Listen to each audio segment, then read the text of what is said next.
มาเฝ้าลิงทุกคนเพื่อนมาสายสำนีไปนอนตายเฉลย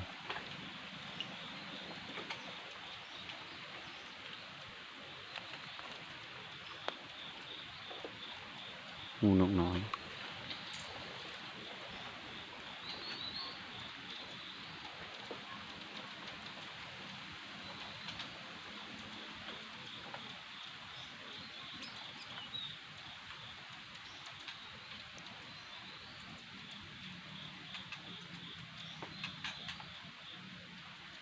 ทุนเด้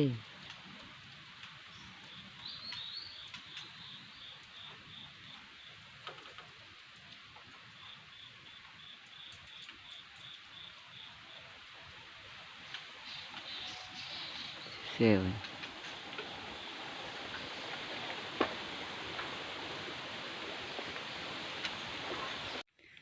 ยิงลิงเลยทุกคน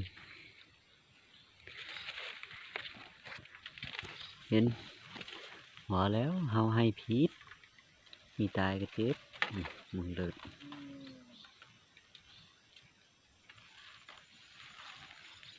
ตกตุ่มตรงนี้คว้างก็ตายเลยยาหัวหนาวมันละกินมันเลยกินเลยเลิศ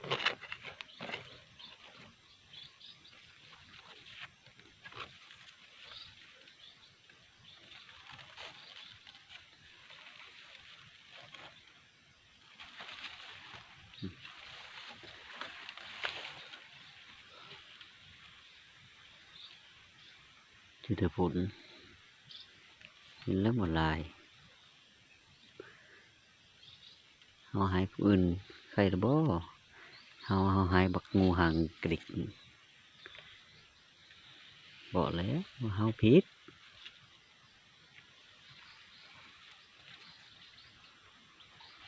ยิงทมิดเงางุบดังโปดไปในขี้ขานที่ซ้ำ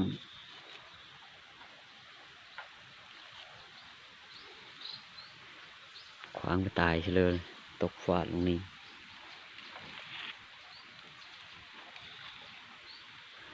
เอ้ามันยังละตายนะมิ